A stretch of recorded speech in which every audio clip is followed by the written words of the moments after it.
그는 여전히 골을 넣을 수 있다. 하지만 돌아갈 용기가 있을까? MLS의 하늘 아래. 손흥민의 이름은 여전히 유럽을 흔들고 있다. 미국 무대에서 새로운 여정을 시작한 지 얼마 되지 않았지만 잉글랜드 언론은 또다시 그의 이름을 꺼냈다. 베컴 조항. 그 단어 하나가 모든 걸 뒤흔들었다. 단순한 계약 조항이 아니라 다시 한번 세계 최고 무대로의 초대장이 될 수도 있기 때문이다. 그러나 그 길의 끝엔 힐골도 힘들 것이다 라는 냉소가 기다리고 있었다. 돌아갈 것인가 아니면 남을 것인가. 지금 손흥민의 선택이 세계 축구의 또 다른 장면을 쓰려 한다. LAFC와의 계약서 한 장. 그 안에 숨겨진 한 문장이 모든 이야기를 시작하게 했다. 비시즌 기간 유럽 구단으로 임대 가능. 바로 베컴 조항이라 불리는 문구였다. 데이비드 베컴이 2007년 MLS에 합류했을 때 유럽 무대로 돌아갈 수 있도록 만들어둔 그 조항은 단지 스타를 위한 특혜가 아니라 리그의 상징적인 다리 역할을 해왔다. 이제 그 다리 위에 손흥민의 이름이 새겨졌다. 잉글랜드 언론 더 선, The Sun과 Give Me Sports, Give Me Sport는 손흥민이 다시 프리미어리그로 돌아올 수 있다 라며 그 가능성을 대서특필했다. 10년 동안 토트넘에서 입증된 결정력, 그리고 누구보다 정확한 한방. 그것이 바로 그들이 다시 그를 원하게 만든 이유였다. 하지만 모든 이가 그 귀환을 반기지는 않았다. MLS의 평온한 무대와 EPL의 폭풍 같은 압박 사이, 손흥민은 지금 두 세계의 경계선에 서 있다. EPL에 돌아와도 힐골 넣기도 힘들 거야. 영국 언론의 한 문장은 마치 차가운 비처럼 떨어졌다. 토트넘에서 10년 155억 골을 넣은 사나이에게 그 말은 단순한 의심이 아니라 자존심을 겨누는 화살이었다. 하지만 현실은 냉정했다. MLS의 리듬은 잉글랜드보다 느리고 수비의 압박은 가볍다. 손흥민이 익숙했던 그 지옥의 속도와 한치의 틈없는 압박은 이미 그에게서 조금은 멀어진 시간의 그림자 속에 있었다. 게다가 나이 일정, 그리고 월드컵 2026, 그는 선택해야 했다. 휴식과 재충전, 혹은 또 한 번의 도전. 어떤 이는 말했다. 그는 이제 MLS의 얼굴이다. 굳이 돌아갈 필요가 없다. 또 다른 이는 반박했다. 하지만 손흥민은 도전으로 자신의 길을 증명해온 선수다. 정답은 아직 없다. 그가 다시 잉글랜드의 잿빛 하늘 아래 설 수 있을지, 아니면 LA의 태양 아래 웃으며 남을지. 지금 그의 마음속엔 두 개의 시간대가 공존하고 있다. 하나는 과거의 영광, 다른 하나는 아직 쓰이지 않은 새로운 페이지다. 2007년 데이비드 베컴이 MLS 무대를 밟았을 때 아무도 그의 계약서 한 줄이 축구 역사의 패러다임을 바꿀 거라 생각하지 못했다. 그 한 줄이 바로 임시 복귀 조항, 이른바 베컴 조항이었다. 비시즌 동안 유럽 클럽으로의 임대를 허락하는 이 조항은 MLS의 긴 공백기를 활용해 스타 선수들이 경기 감각을 유지할 수 있도록 설계된 장치였다.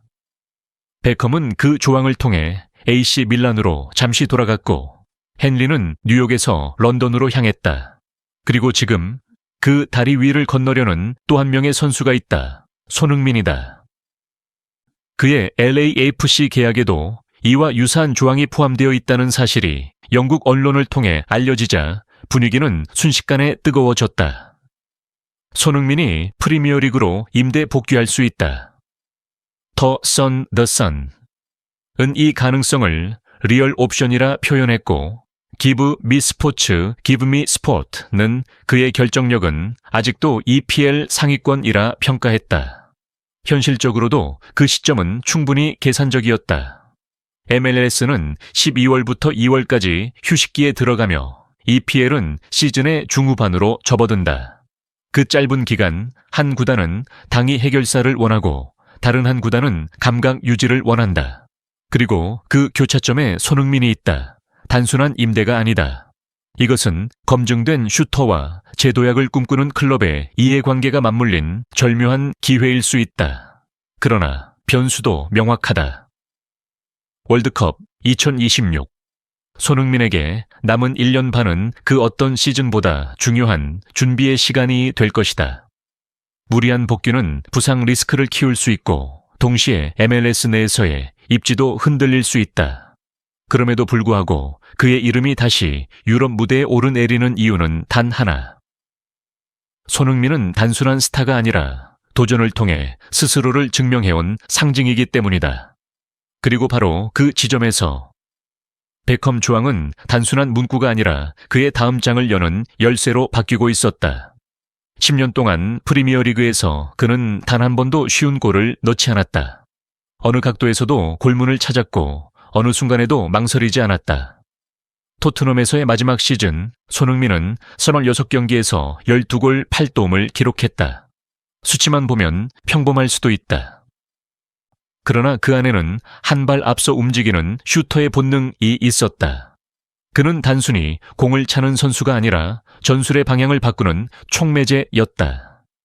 MLS에서도 그 흐름은 이어졌다. 볼을 잡는 위치, 공간을 읽는 타이밍, 그리고 미세한 리듬 변화로 수비를 무너뜨리는 움직임. 여전히 그는 EPL의 손흥민이었다. 이런 능력은 나이로도 쉽게 사라지지 않는다. 오히려 경험과 냉정함이 더해지며 그는 효율적인 공격수로 진화하고 있다. 그래서 영국 언론은 그를 여전히 효과적인 카드로 평가한다. 토트넘 팬 커뮤니티 To the Lane and Back은 손흥민은 단기간 임대에서도 즉시 전력감이 될 것이라며 복귀 가능성을 긍정적으로 봤다. 그러나 축구는 감정의 스포츠다. 단순한 기술이나 수치로는 한 선수의 존재 이유를 다 설명할 수 없다. 손흥민에게 중요한 것은 무대가 아니라 의미 있다. 그가 유럽으로 돌아간다면 그것은 명예회복을 위한 선택이 아니라 자신이 여전히 최고 무대에서 통할 수 있음을 보여주려는 순수한 증명의 행위일 것이다. 그는 늘 그랬다. 독일 함부르크에서, 런던의 화이트 하트레인에서, 그리고 지금 LA의 밤하늘 아래에서도 손흥민은 늘 도전을 선택했다. 그런 그가 다시 EPL의 문을 두드린다면 그것은 단순한 복귀가 아니라 끝나지 않은 이야기의 연장선이 될 것이다. 그리고 아마도 그 한 방, 그의 왼발에서 터져나올 슈팅 하나가 모든 의심을 침묵시킬 것이다.